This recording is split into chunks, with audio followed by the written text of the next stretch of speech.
Welcome everyone to the Co-Creators Convergence Thursday night Creator Convos. I'm Noelle Marshall, and I'm here with my beloved. Hi everyone, this is Bob. We're so glad you're joining us on Thursday evening for Conscious Conversation. Laura George is again bringing more of her gift to the shift in humanity, hosted by Stephen. Thank you for being here, both of you. Thank you for coming. Good to be here. Just a little bit, we're going to be learning about the Law of Polarity, or WTF, is happening. So I definitely want to get the 411 on the WTF. Thank you very much. So thank you everyone for coming. And I see we do have some new people here tonight. So I'm just going to pop over and tell you a little bit about the Co-Creators Convergence, and then we'll come back and turn it over. I'll introduce Stephen, and he'll bring in Laura after a beautiful century. So please stand by.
So welcome everyone to the Co-Creators Convergence Thursday night Creator Convo.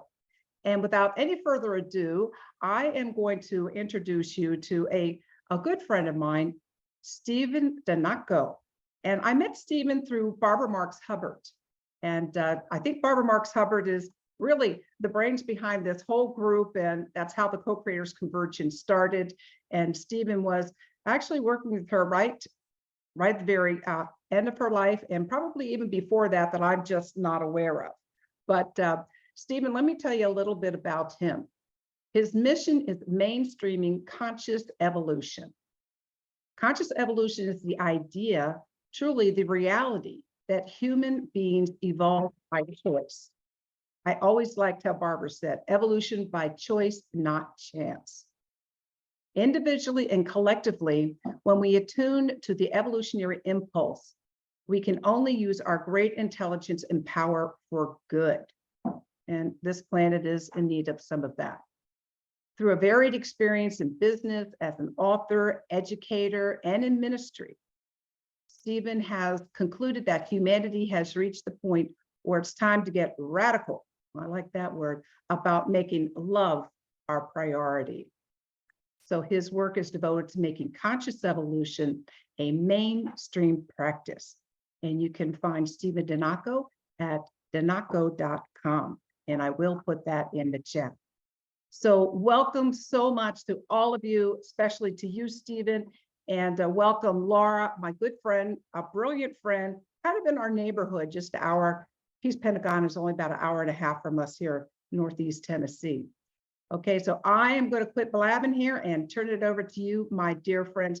Thank you so much for taking this time, and all of you for coming into the room, and those of you on Facebook and our subscribers. Thank you so much.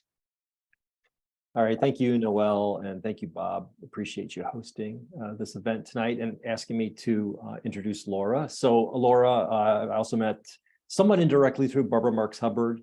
Yet there's really no coincidences. So, I will consider it to be a direct connection. So just very quickly about Laura. Laura George is the founder of the Oracle Institute, a 501c3 educational charity whose mission is to assist humanity in making the spiritual shift into the new millennium. She's a Virginia-based attorney, interfaith minister, author, and truth seeker. Laura founded the Oracle Institute after the tragic events of September 11, 2001, which sparked a deep awakening within her and prompted her to start writing about the dangers of religious fundamentalism and political polarization. And Laura just last year completed the third book in her trilogy. So I will, if she cares to share any more detail about that, I'm just going to leave that introduction brief. And Laura, happy to be co-hosting and introducing you tonight. Well, I'm really glad to be here. I love being on the CCC show, and especially with you, Stephen. This is a really special night. Absolutely. Agreed. So I know you have a presentation tonight, and so you know, in the spirit of what Noel said, I'm not going to spend a lot of time blabbing. I'll just get started because I know you've got a really rich presentation that will be challenging to keep within our time tonight. So if you're ready to go with that, I'll just hand it back to you, and we can start the conversation there. Okay. All right. Well, I'm going to screen share. And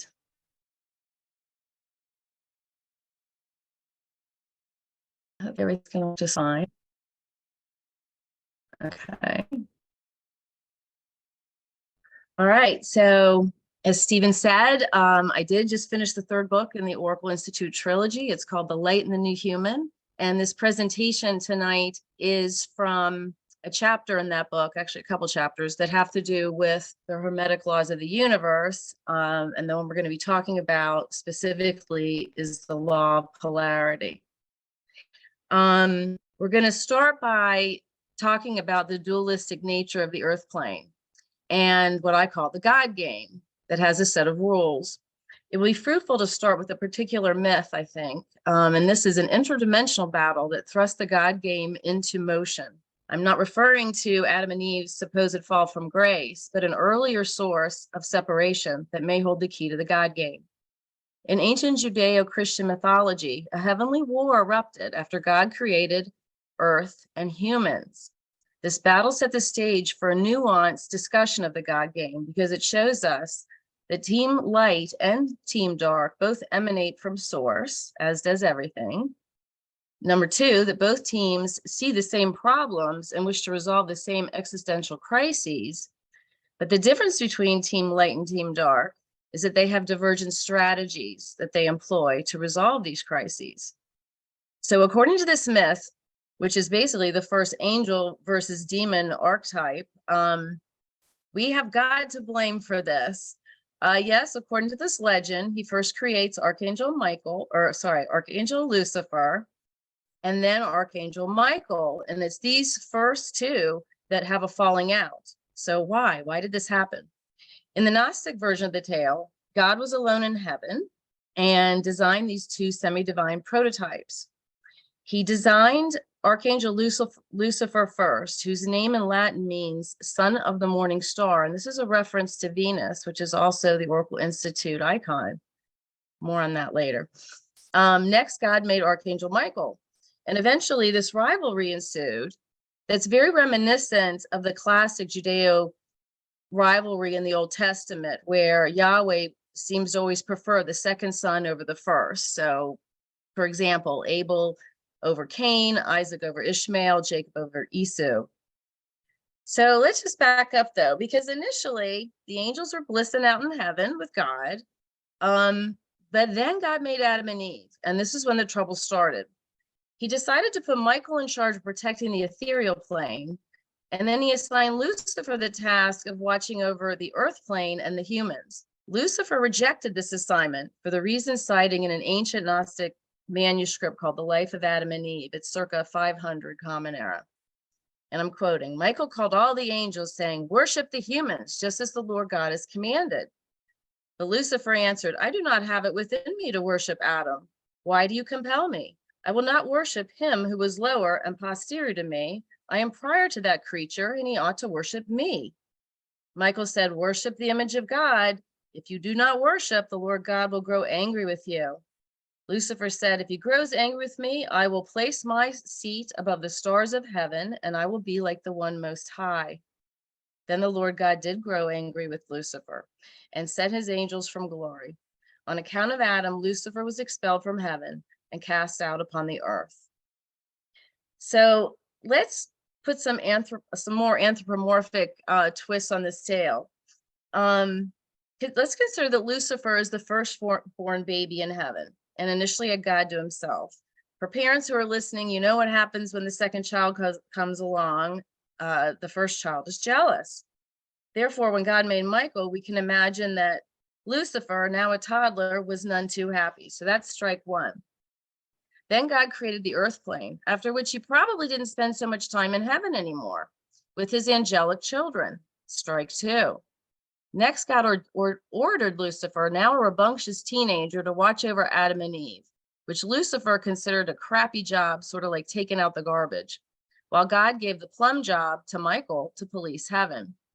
When we attach these human emotions to the story, we begin to understand why Lucifer rebelled. He threw this temper tantrum because he didn't want to be separated from God, number one. He didn't want to lose his intimate connection. And this is a typical reaction when one does feel ostracized, rejected, or second best. So all these dark emotions that Lucifer started to experience, like jealousy and anger, and even revenge, are the exact emotions that turn us to the dark side. But what Lucifer wanted, and what Team Dark still wants, is exactly the same thing that Team Light wants. In short, everyone wants to go home. Everyone wants to get back to source. Thus, the goal of the God game is reunification with the light, and both teams share this goal. So irrespective of how we attempt to reunite with God, we do all want to go home. It's really that simple. Now, the difference between Team Light and Team Dark, now we're going to flesh out. On Team Dark, the players will actually do anything to win, including ending the God game itself. They will cheat, they will lie, slash and burn, and even kill. However, players on Team Light want the God game to go on indefinitely, so everyone can win. They heed the evolutionary impulse, they temper their base emotions, and they abide by the rules of the game. Before we switch to the next slide, though, I want everyone to start pondering what I believe to be true, which is that the generals on Team Dark are just as sophisticated and self-aware as the generals on Team Light.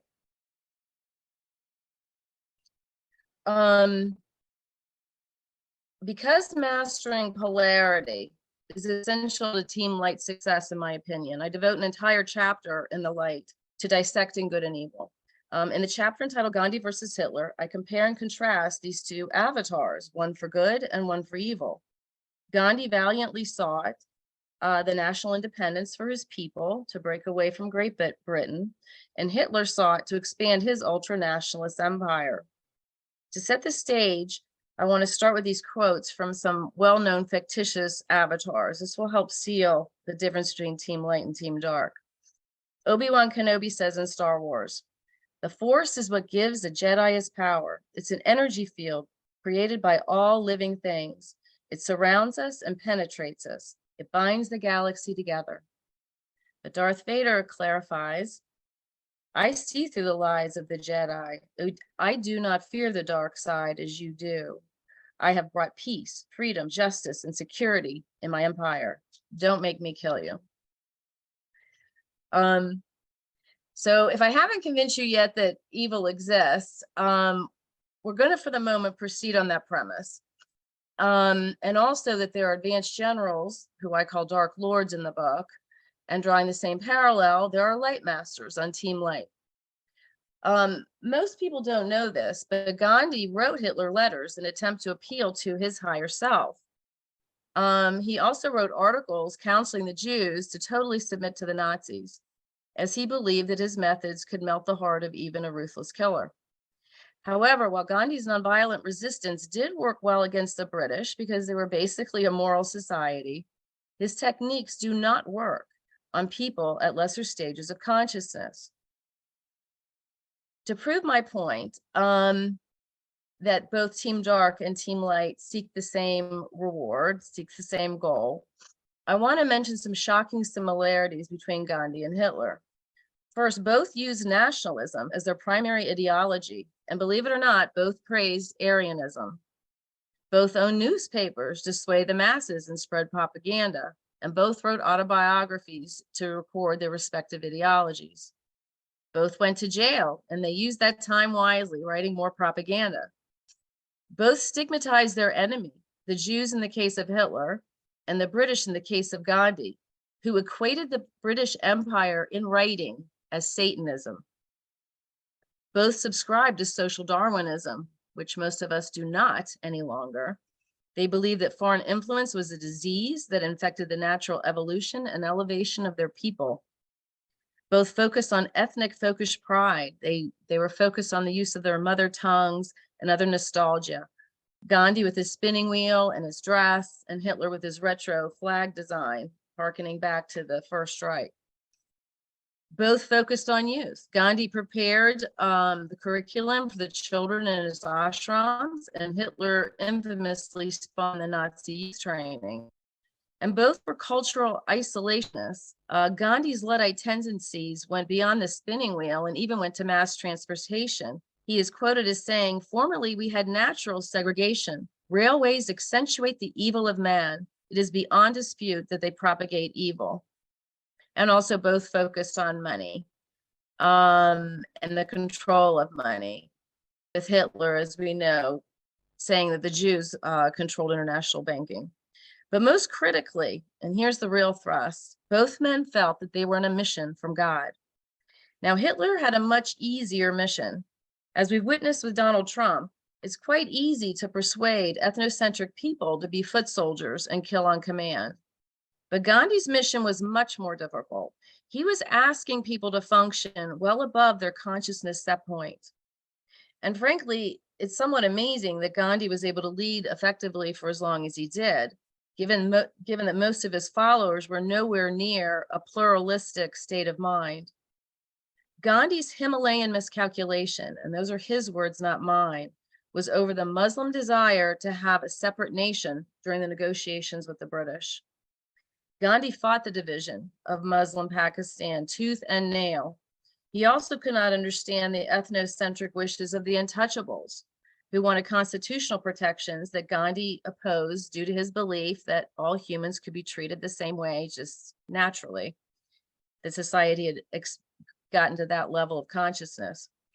And I just want to point out that this beautiful but unrealistic vision of Gandhi directly led to the carnage at Calcutta, during which he declared, and he was pretty lost at this point. This was his darkest hour, but he said, "If India wants her bloodbath, she shall have it."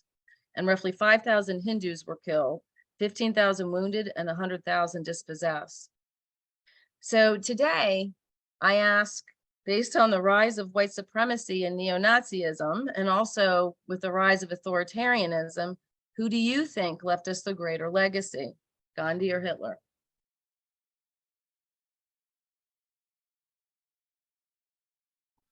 And that's a So really, all things being equal in the God game. Pardon? I just was going to say, Laura, and that's a really hard question to answer. I feel Yeah. like just it just, yeah, you ask it and it like pierces my heart, right, and my soul, and it's like, that's a really good question. Yeah. So I mean, where we are in the cycle of this paradigm shift, the darkness before the dawn, but yeah, right now, that's a valid question. yeah. However, because I am a positive player on Team Light, and I don't believe in perpetual polarity, I have come up with this theory called the default mode of the universe. And this theory posits that the God game is actually tilted, if ever so lightly, in favor of Team Light. In other words, I think Team Light has a few distinct advantages over Team Dark. And here's why. So first, I believe that God set the process of evolution into motion with utmost care. There are veiled reasons why the evolutionary impulse operates at a snail's pace, but it could be just so that we don't destroy ourselves. and learn slowly and incrementally. So likely souls do gradually gain self-awareness. And this, with regard to intellectual achievements, mystics call the masculine energy from the tree of knowledge. And we want to make sure that, though, that the intellectual achievements don't outpace our collective wisdom, which mystics ascribe to the feminine and the tree of life. The second reason Team Light may have a distinct advantage is that I do believe in miracles. I do believe that God periodically intervenes. Sometimes these could be light masters, though, who are bending the physical laws. But yes, I think there are such things as miracles. Yeah, there's a third reason why I think Team Light will win the God game.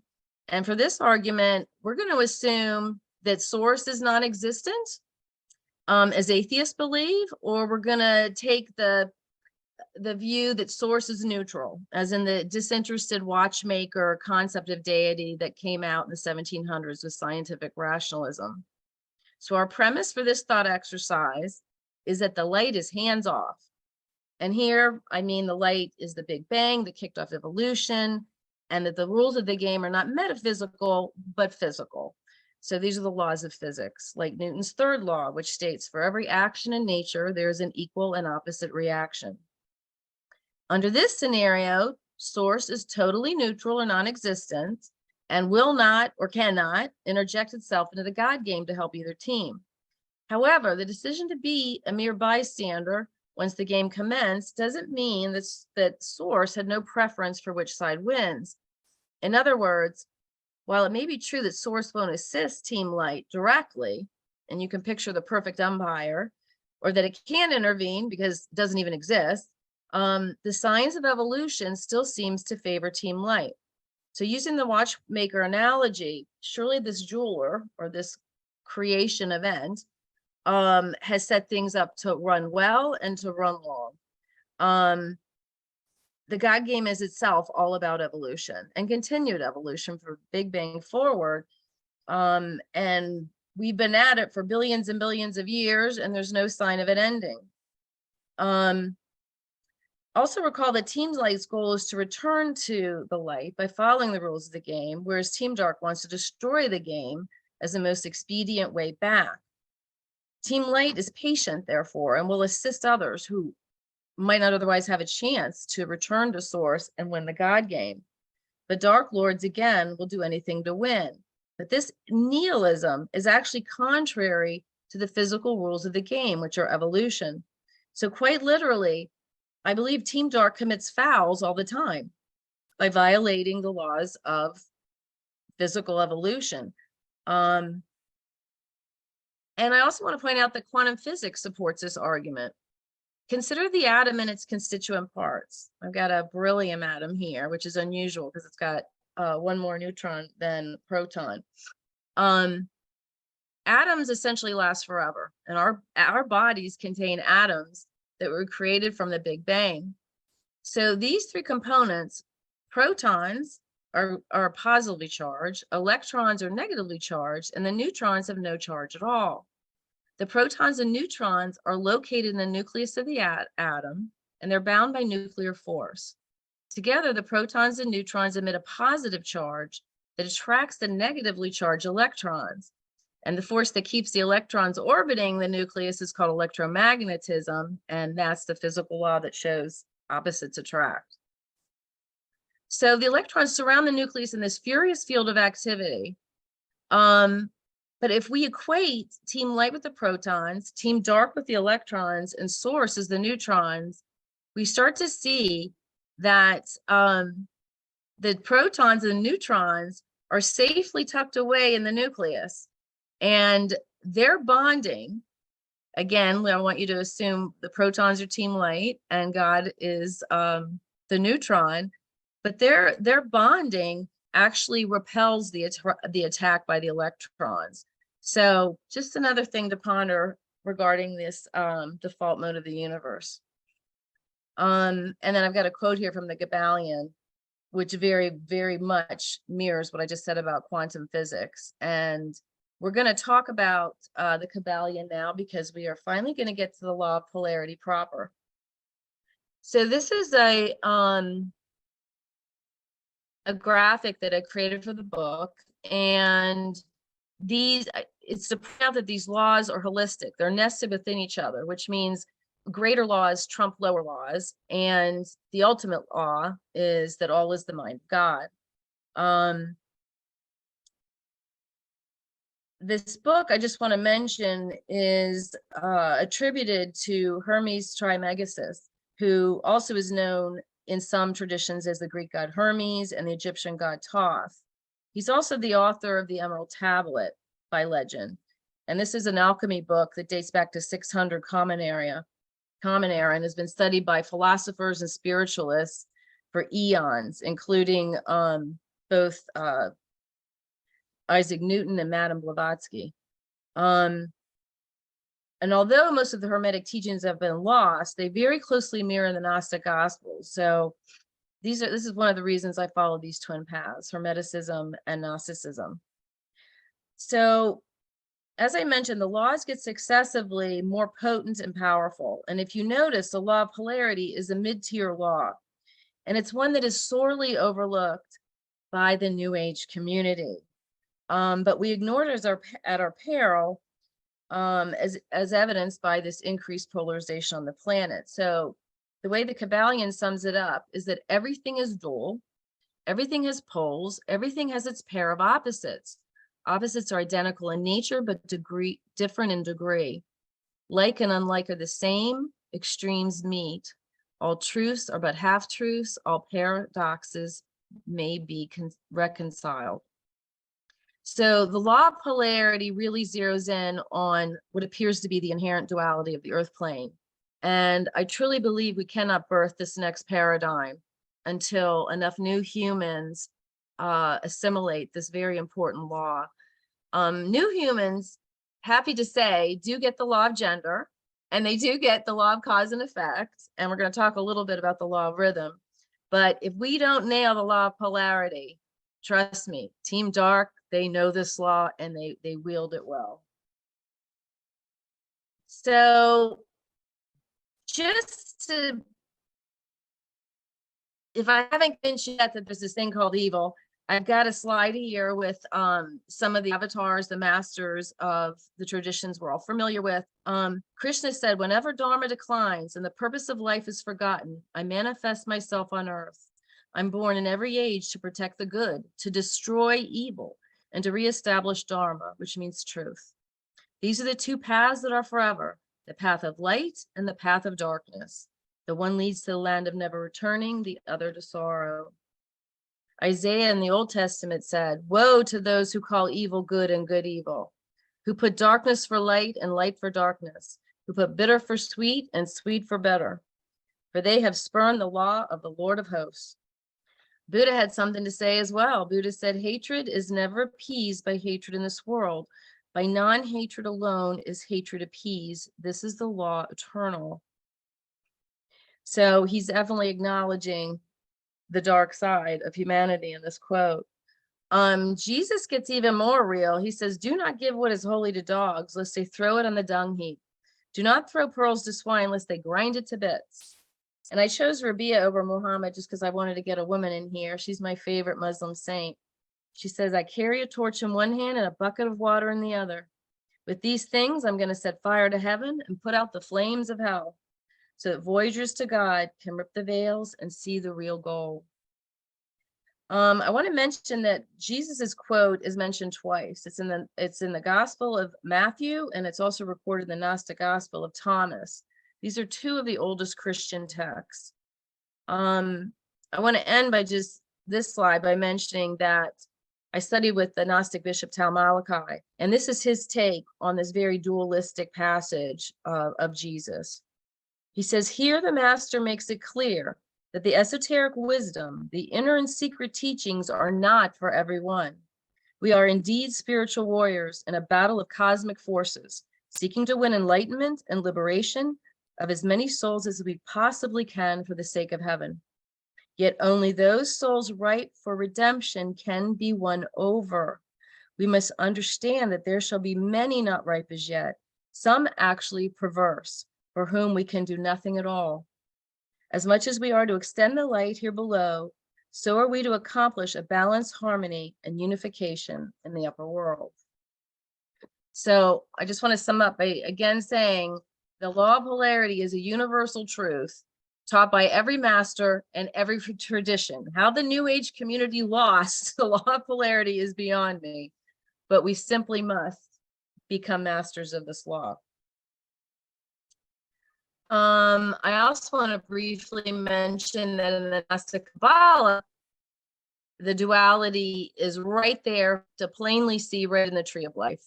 And again, to quote Tal Malachi, he says, these two pillars represent the eternal play of opposites and dynamic interactions. Evil is imbalanced force. Severity and imbalance is cruelty and oppression.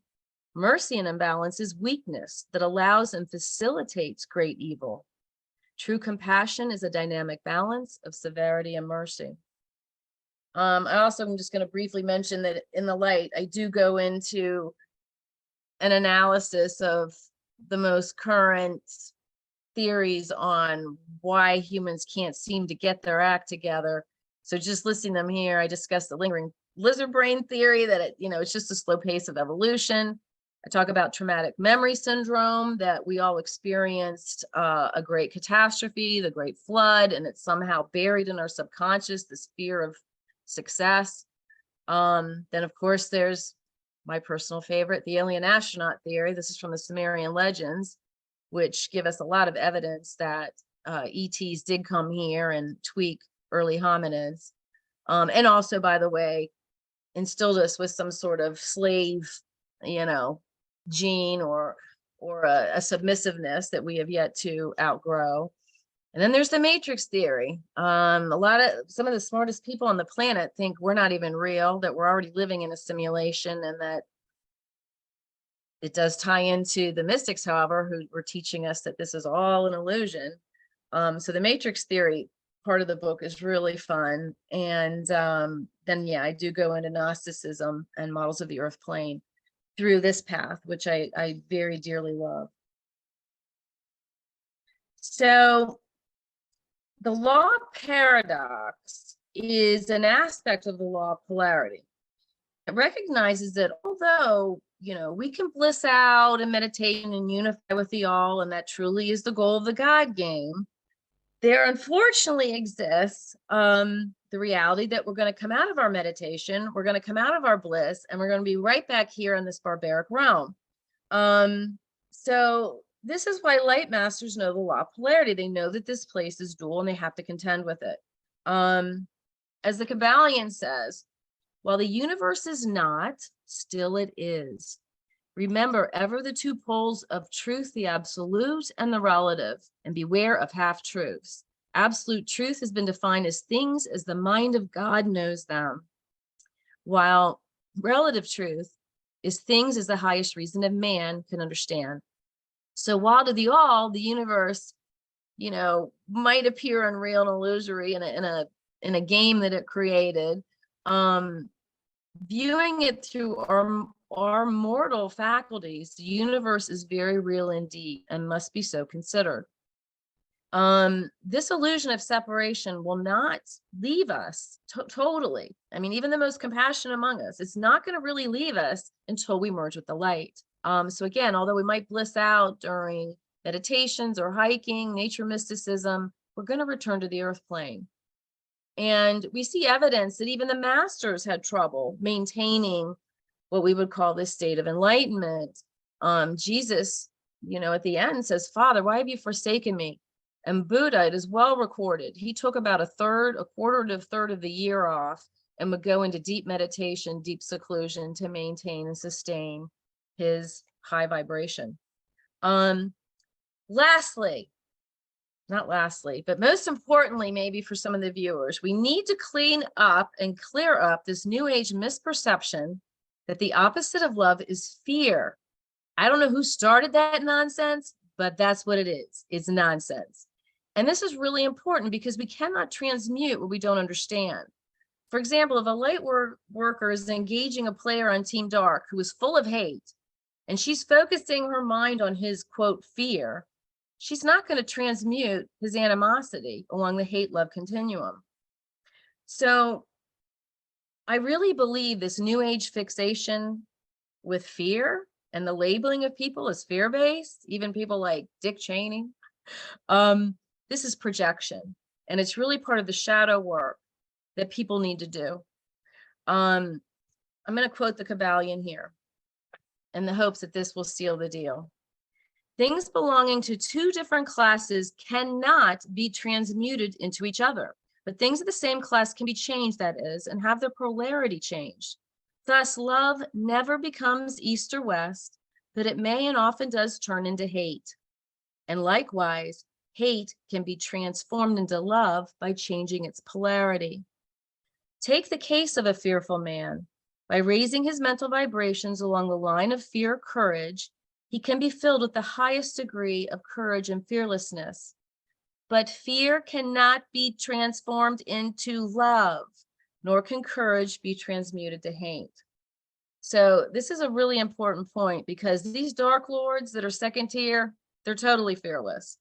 And we're going to get into what second tier means. But suffice it to say, the dark lords are not afraid. They're just pretty deranged and determined to do us harm. Okay, let's keep going. So I want to talk about the law of rhythm for a minute. It's the law underneath and included within the law of polarity, and it's relevant to do this detour. So it has to do with cycles and seasons, and these are repeating patterns and seasonal aspects of the inherent life-death life cycle of our planet and also the cosmos. So these patterns include growth and recession, increase and decrease, give and take, whereas polarity really has more to do with the reactionary forces set in motion when we see an abuse of the law of gender, cause and effect, or rhythm. That's when we feel righteous anger whenever we witness an injustice.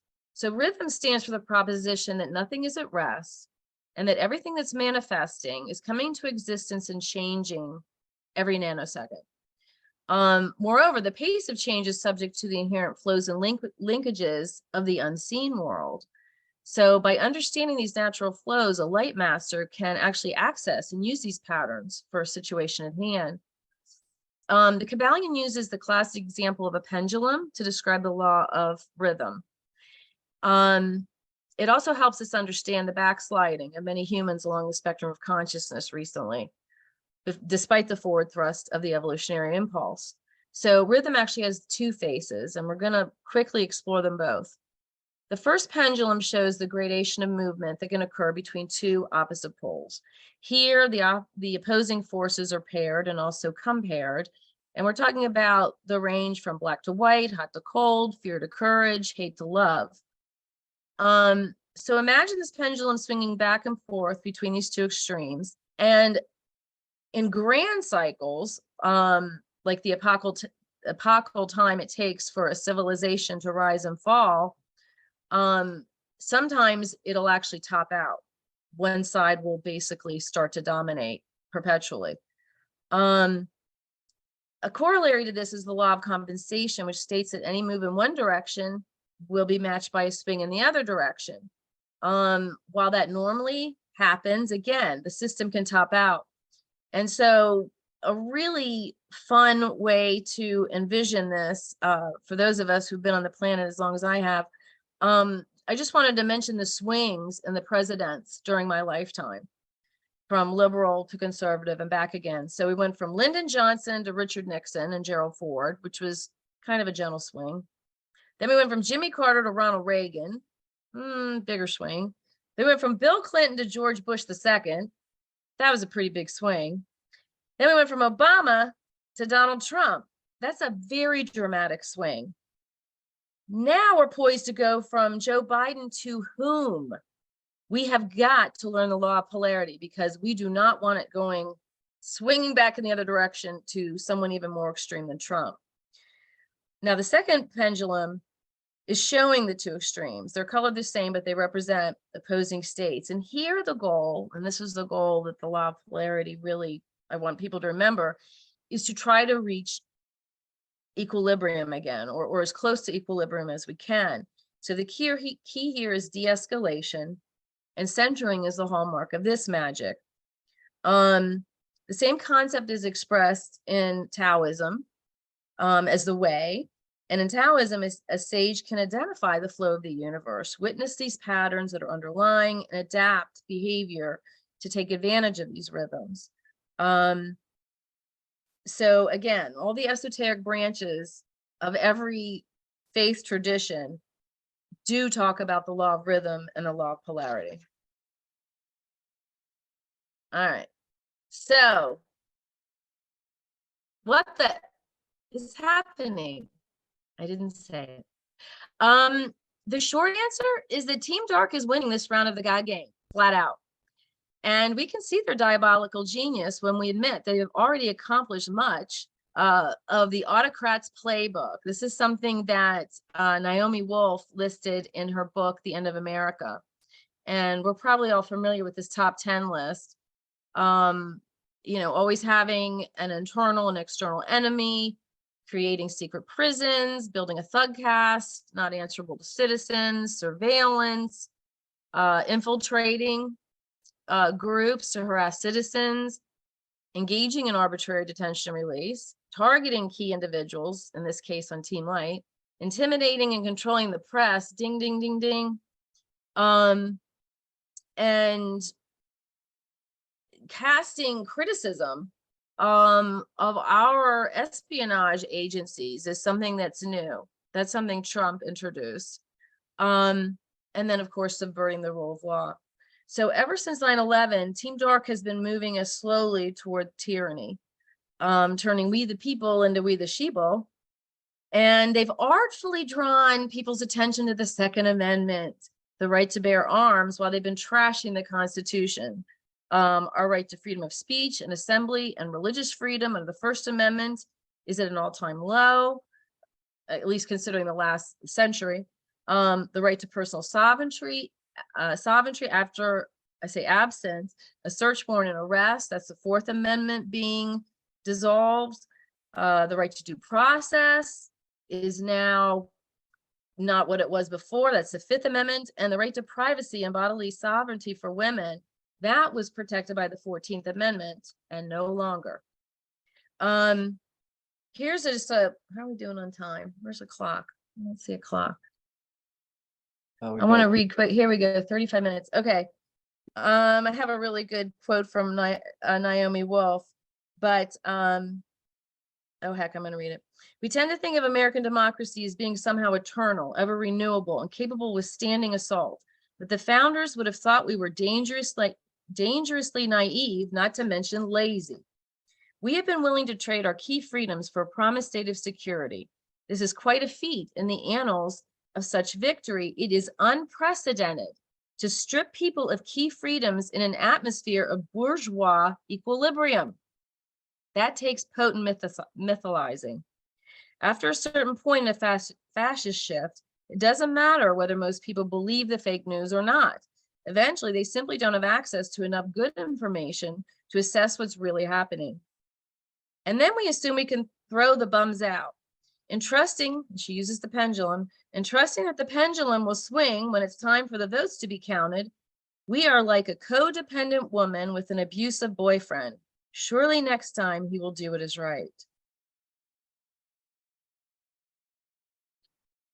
Okay, I want to mention a couple things. First, regarding polarity theory, this is a training I took, and I'm not going to go into it in too much detail, but it's a model that's used in businesses. And I took the training with the chief of police of a police force who wanted to bring this technique back to his officers who were polarizing on issues. And this is the work of Dr. Barry Johnson and also one of our Oracle advisors, Cliff Kaiser. So step one is you identify the upside of each of the polarized groups. And it's most effective if you let them do this themselves. And they will do it. They will do it. They will see the upside of each other if you give them time to see it. And I've seen this in process, and it actually works. Then you identify the downside of each of the groups. And again, it works best if you let each group criticize the other and just sort of like get the venom out. And then you map the polarity, and it's much easier at that point to find the common ground. And it also allows the groups that engage in the model to share the outcome, which is very critical. Applying spiral dynamics here also works, though you don't want to, as a facilitator, let people know that you know spiral dynamics, because what will become evident is the one group is more conscious than the other in terms of the stages of growth, which we're going to talk briefly about in a minute. And then, yes, at the end, of course, love is the alchemical elixir. But I want to mention that respect is even more important in polarized situations. It really is the magical ingredient. And when you reach second tier on the spectrum, you achieve this level of respect because you no longer only see what you see, like you're not tied into any one meme, and you also see how far you've come in your own growth, and you also understand that everyone's doing their best. Let's see here. I'm going to move along because I don't want to miss anything. All right. So here's the big picture view. The big picture view is that humanity passed through 4 paradigms, and we're trying to get into this paradigm. Also, the Hopi, for instance, called the fifth world, as did Edgar Cayce and Walter Russell. So the first paradigm was the time of primordial unity. This is before the Big Bang, before the war in heaven between Archangel Lucifer and Michael. But for some reason, as we all know, the Earth plane became inherently dualistic eons ago. So in the second paradigm, early humans worshipped a female deity, usually called the Great Mother. Early cultures were an admix of matriarchal and kinship egalitarian models, but they were actually mostly patriarchal. A good example are the Kogi people who came to visit Oracle campus in 2018. Yes, they do worship a female deity they call Luna, but trust me, the men are in charge back at the camp. In the third paradigm, humans began to infuse the Godhead with the law of gender, which, by the way, is coming up again right now in this paradigm shift. But they did it in a magical manner. They assigned to these deities all manner of temperament, from our most glorious to our most hideous. And then once again, the highest gods in these traditions usually were still male, such as the Hindu triumvirate of Brahma, Vishnu, and Shiva. So again, it would be inaccurate to say that at the third paradigm, humans had established any sort of gender balance, either with regard to the reality on the ground, everyday life, or really with their view of deity. Next came the fourth paradigm. When a Hebrew tribe brought us back to monotheism, but unfortunately they worshipped a god named Yahweh, who eventually was ascribed with very harsh patriarchal personality traits. So rather than imagining the Godhead as a single entity comprised of both masculine and feminine energy, the Abrahamic religions made a grave theological error. And I actually think we could have skipped this whole fourth paradigm, but we didn't. So we've had a 2,000-year detour. And because of that detour, masculine energy has run amok for a couple thousand years, and it's disadvantaged everyone, men, women, and children. And the negative side effect of perceiving God as a male force, by the way, with the male error in the case of Christianity, has been the subjugation of women and the suppression of the feminine half of God on the earth plane. Again, what the mystics call the wisdom energy. So the trickle-down deity theory is that our view of the Godhead directly affects our conscious evolution and how we view the earth, how we view our daily experience. And currently the world's exhibiting a dystopian disequilibrium due to the daddy deism of the fourth paradigm. So this is another one. Until the planet really assimilates the law of gender and polarity, we may not make it through the paradigm shift that we all want. really quick, I'm showing the chart. We're not gonna go into it because we don't have time. There's a whole chapter in the light dedicated to this model, which is basically Maslow on steroids. This model has been in use now for probably 50 years. I took it in college. Every marketing expert knows this model because it tells us what motivates people and how they operate in the world. The chart is read bottom up. There are alternating I and we stages where we want to express ourselves a little more, and then we want to be part of the group a little more. So it's a spiral sort of continuum. And in my book, I give the green meme, which is stage 6, credit for being new humans, and I depart from the model in that. The consciousness experts put the tipping point after the green meme. That's the new age meme, by the way. And there are reasons for that we're not going to go into. Well, except that one of them is the green meme won't learn the law of polarity. But anyway, if you want to chart yourself and really understand this model and how consciousness grows and expands, I highly encourage you to read that chapter in the light. And I'm going to read a quick quote from the actual originator of this model, who was Dr. Claire Graves. He said, "What I find explains best to me the reason that people in stage 7, that's after the tipping point, behave so much better quantitatively and qualitatively is this: they simply are not afraid." And that applies to both team light and team dark.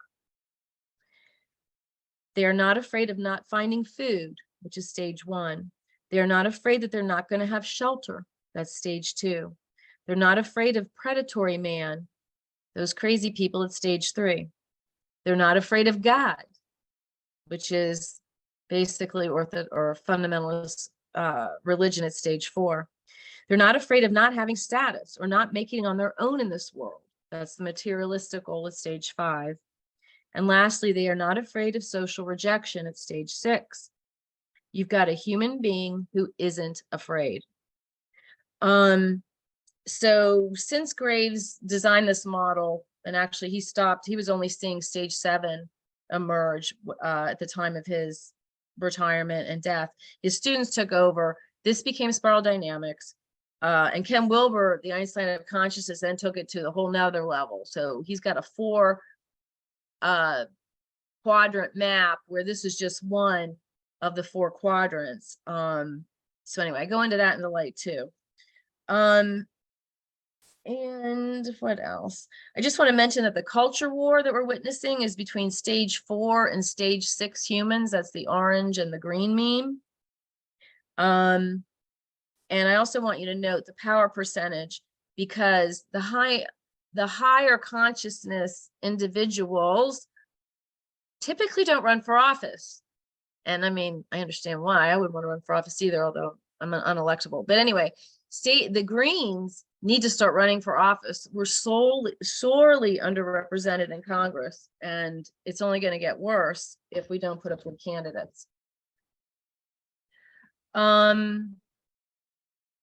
So this is just a pyramid version of it. And again, I say that the realm of the new human is stage 6 and up, because stage 6 is world-centric. Stage 6 does care. These are new humans who do care about what's going on around the world, the state of people's existence in other parts of the planet. And therefore, if we can get that meme a little more active, because they tend to like to talk about spirituality and not do too much. If we can get them active, I think we can win this round of the God game. And to mention again, stage 7, what's really different about it is that a systems view kicks in. You really see all the pieces and parts. You understand holism. You understand the difference, by the way, between dominator hierarchies and organic holarchies. So Greens typically hate spiral dynamics because all they see is they see a hierarchy. They don't understand that it's transcend and include, transcend and include. And it is a stupendous achievement to go second tier. There's probably only about 5% of humans on the planet who have reached this level of consciousness. And we need more of them. We need more of them to get us into the fifth paradigm. Okay, again, I'm going to go fast on this slide, but this is what's happening. The spiral is collapsing. The first tier is collapsing. So the old-fashioned, middle American is getting winnowed out. They're worried about money. They start becoming nationalists, orange, meme. They're in favor of building the wall between the US and Mexico because immigrants are stealing my jobs. These are thoughts they didn't have before. They had gotten over them. And then people who are at that stage have regressed into the red zone. And that's really scary because that's where might makes right. And that's what we're seeing. We're seeing a collapse of the spectrum of consciousness in the first tier. But we're also seeing that the fastest growing meme is the greens and up. So that's the good news. But we've got this big God gap. That's what I call it in the book. We got this God gap. Two completely different versions of reality. And that's why we have such bad polarization. And this really is the moment we find ourselves in today, because when the Godhead shifts, that's when the paradigm shifts. And the belief in God really is going to probably, from all my research, that's what's going to dictate whether we get into the next paradigm or not. Okay, let's see. Could have picked any topic whatsoever. I picked abortion just to highlight how the law of polarity, and in this case also the law of gender, is playing out on the national stage. I mean, this patchwork of states shows we are in serious, extreme disagreement as Americans, and there's no end in sight. I really don't think there's any end in sight to this. I'm actually involved with this on a local level. So I want to mention that we started the Women of Faith and Fury campaign. Now, part of this is me using the law of polarity, massaging it in a way that helps others see. In other words, Christians like to claim that they are the people of faith and the rest of us are whatever, non-believers. But the truth is, there are many people of faith who disagree with them. So that's one reason why we chose this name for our campaign. We have started an abortion action fund. We are claiming sanctuary status. And believe it or not, Texas Right to Life chose our little town of Independence, Virginia, as the first blue state in which to attempt to get an unborn sanctuary passed, an ordinance. So it may be that Oracle Temple, our church, is going to have to sue the county. This will be the third time I sued the county, by the way. So you can help us in many ways. You can donate. We've got really cool t-shirts. And of course, buying the book would really help. And I will wind it up here. Again, that these books actually map or mate up with the second tier states of consciousness. So the truth is for truth seekers at stage 7. The love is about unconditional love at stage 8, which by the way is very rare. And the light is about how to seek enlightenment. I'm not there yet, but that's my goal. And I think we're done. Ooh, that was a lot. Yeah, Laura, like a fire hose, it's a lot. That was a Oh, lot. boy. I'm going to ask everyone, you can go ahead and turn on your videos, and you can also unmute yourself. We'd love to have some conversation. This has been a work of love for you since what? Since, was it The book. all of this? Oh my God, the book. I worked on the book for over a decade. Yeah. And it's good because I continued to learn and grow myself. It would not have been the same book had I written it 10 years ago. Exactly. Yeah, a lot has changed. Change is constant in this sphere. So I just want to open it up. If anybody has any questions, Stephen regrets he had to jump off. No. He had another commitment, but you know, Laura, what would be the motivation, not to have a God game, which is already kind of tilted towards the light? I mean, why do you do Well, it? No, it's all right. If you already fix it, the fix is in. well, I say the fix is in mainly because evolution does seem to favor growth, enhancement, natural selection, adaptability. So when I say that there's a preference for Team Light, what I'm really saying is that the system seems to primarily support the continuation of the game itself. And again, I think Team Light's only difference really from us is that they think the quickest way home is just, let's just destroy the game. Let's just, but I think all humans have that yearning. And by the end of the book, I am talking about Team Human. I'm not talking about Team Light and Team Dark anymore. So yeah, I think there is a default mode of the universe. I do. But isn't that also kind of anthropomorphizing God? Well, I'm talking about the systems in place that are inherent in the physical laws. When I mean, again, using the evolution argument, the quantum mechanics argument, I mean, there is an intelligence now that scientists can't even ignore anymore. I mean, we're really lucky to be alive to see this beautiful merging of science and spirituality. I mean, finally, it's really exciting. And in fact, the Hola movement that the evolutionary leaders are launching is a tip of the hat to David Bohm, who talked about holism as being the foundation of the universe, and a view that consciousness, continues to expand and grow, but it's about holarchies, not hierarchies. It's about things that are nested within greater systems. And it's the acknowledgement that the pieces, the parts, when combined, that the sum is greater than, these pieces, that the whole is greater than the sum of the parts. So that's science now. And we can talk at that level. I'm comfortable talking at that level too, though the book definitely has a spiritual thrust. I mean, I'm definitely a woman of faith. Awesome. Well, I invite others to go ahead and unmute. Dr. Janet, it's good to see you here, and Reverend Deborah Maldo. Yeah.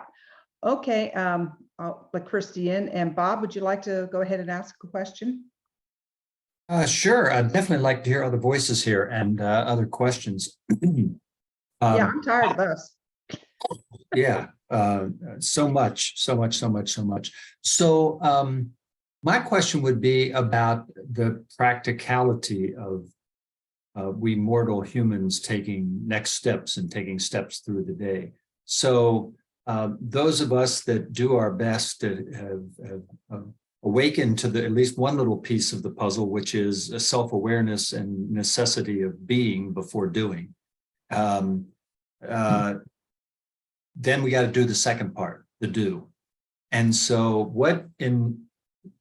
with all this extensive research and taking all this time to put it in print, what is your practical advice to people to do? If maybe there's something some should be being first, discovering that for themselves, but also what do you suggest as actions that people can be taking in the do part of their existence on this planet? Sure. First, with regard to the being piece, sadly, a lot of the New Age leaders pumped another message that we need to get unstuck. And that message was, you aren't capable of helping transform the world until you transform yourself, until you get your own shit together. Who are you to go out into the world, blah, blah, blah. And that gave a lot of people permission to be New Age narcissists and only focus on themselves. So it's time to be in action mode, everybody. And I say in the book, if you've touched bliss even once, you are deputized as a bearer of light, and get out there and do that piece that is unique to you. We all have different roles to play. And that's part of the beauty of life, right? I mean, just that each of us have different talents and different passions. So it's not just any one thing. I could say, everybody go do this. It's really more about organization. We do need to get organized. Actually, let me put that at the top of the list. There you go.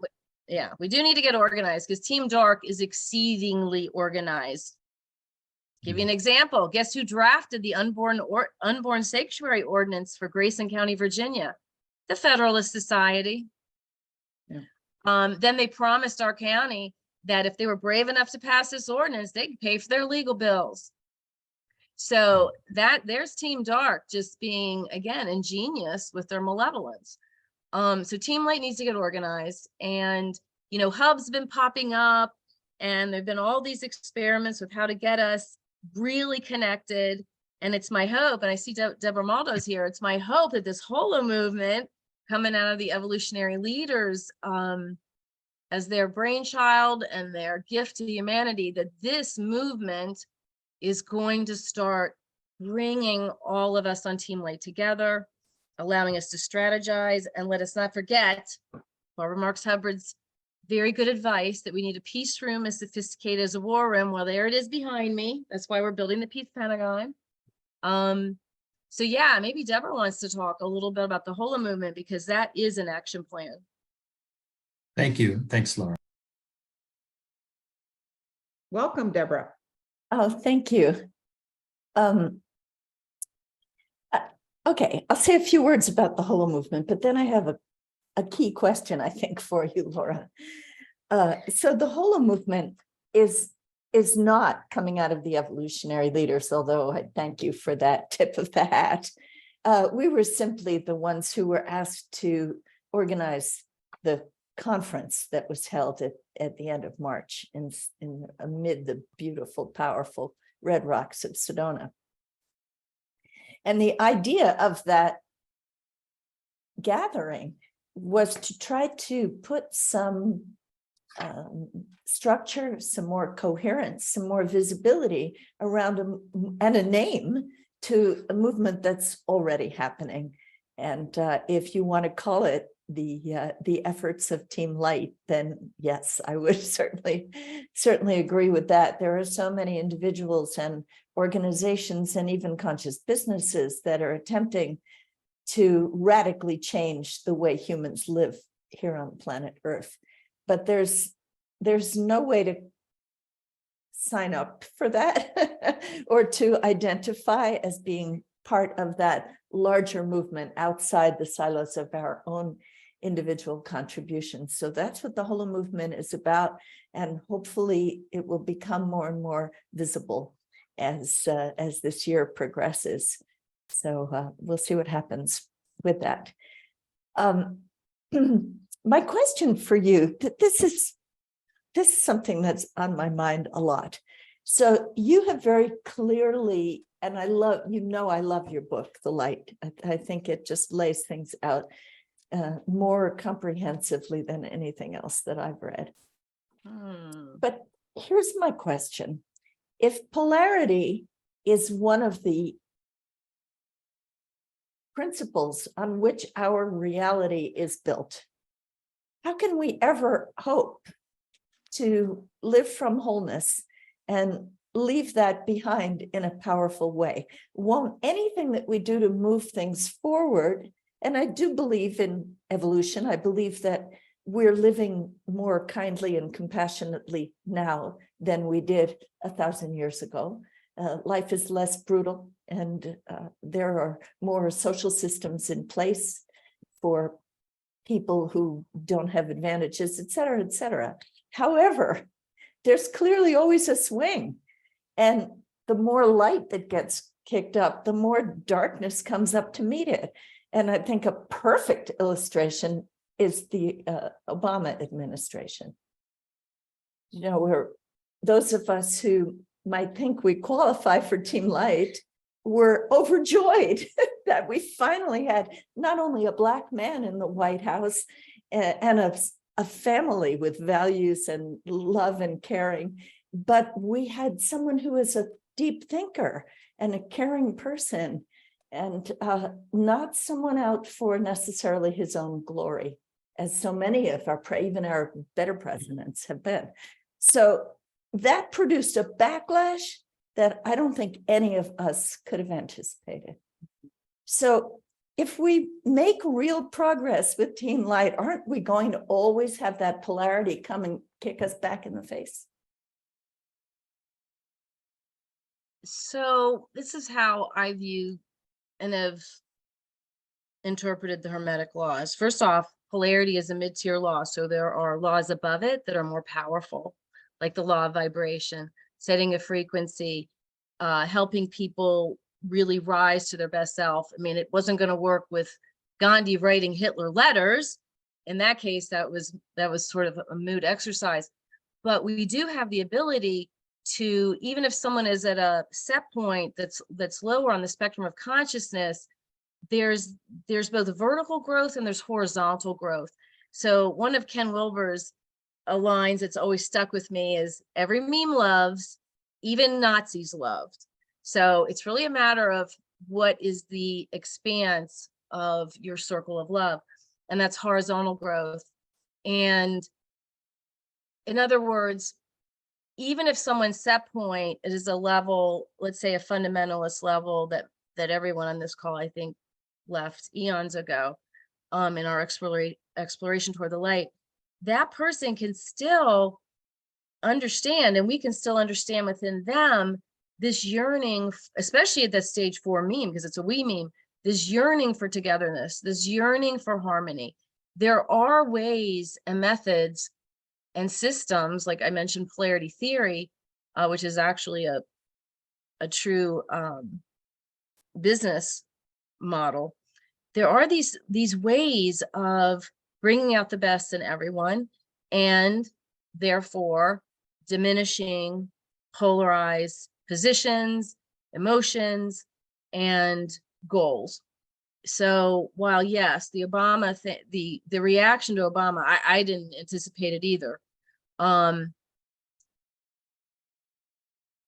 it may be that because we're on the verge of a paradigm shift, this isn't going to be a situation in which we can bring back some level. I mean, think of those pendulums again, where we can get the swinging to slow down and get and find common ground in the middle again. If we truly are on the verge of a paradigm shift, and I believe we are, frankly, one side's going to win and one side's going to lose. And the last time we had a paradigm shift was when Jesus walked the earth, or shortly thereafter, and the Roman Empire fell, and we went into the Dark Ages. So this is another New Age fantasy bubble that we need to burst, that somehow the cleansing, as some people call it, or the clearing, or the collapse is in any way going to be a gentle experience. In fact, this is, I think, the most dangerous major transition in human history, given the status of our technology and our weapons of mass destruction. This is a serious moment in human history, because all of these patterns are converging, and that's the other thing that happens at the end of a great cusp, when a totally new groove is going to be established in the universe. It's a new cosmic groove. So when we do get on the other side of it, back to polarity for a second, if we make it up to the other side of it, and if we don't have some hard backslide like they did after in the Middle Ages, the set point of all humanity then rises. So humans will be more conscious as a group, collectively. So it's also, how Teilhard de Chardin explained the noosphere, that it's this evolving thing. And you're right, Deborah. I mean, there's concrete evidence. I quoted that book, Better Angels of Our Nature, a lot in the light, because Professor Pinker from Harvard, he just throws these stats at you that absolutely prove we're getting more humane, we're getting more conscious as a species. And so it's probably the lingering lizard brain theory. It's probably that simple. It's just, It's taking a long time for us to reach this next stage of our human potential. And again, the good news is that the kids are getting there like lickety split. They're green, they're pluralistic, lickety split. And we see it, you know, in the demonstrations just this last week in Tennessee, where they threw out the 2 Black legislators. I mean, things are changing for the better. So yeah, while Trump definitely brought out the racists in force, we're also seeing the light come through in a new dimension beyond like the hippie movements of the 60s, right? I mean, it's just a real glorious journey we're all on, and I remain an optimistic that it's all going to be okay, but we should not have fantasies about the polarity, and we should know how to manage it, and we should not have fantasies about the collapse, because if it happens, it's going to be tough. It's going to be really, really hard. Many people are going to die. So we cannot romanticize the shift. It's a very serious human change that's upon us. But I think we're going to make it. I do. Awesome. Thank you for that.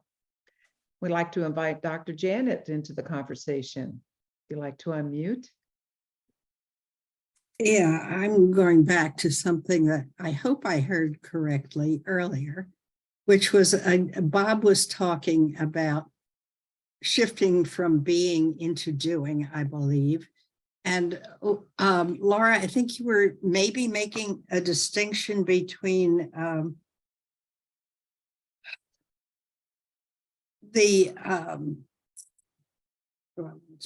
holistic structure and a patriarchal structure, something like that. And maybe I misunderstood you, but that's kind of what I heard.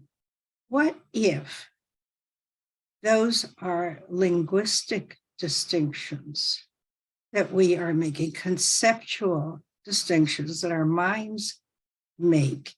And what if you go beyond the words into integrating or Ram Dass's be here now? And then, at least from my perspective, you are both being and doing simultaneously where you are right here, right now, whatever you have the skill and understanding to do in whatever way you can do it. And again, in terms of patriarchy and holism, I think there's an integration there, because there are some people who have more skill, more expertise in certain areas. And they ought to be the ones giving the direction about that specific physical focus, whatever it is.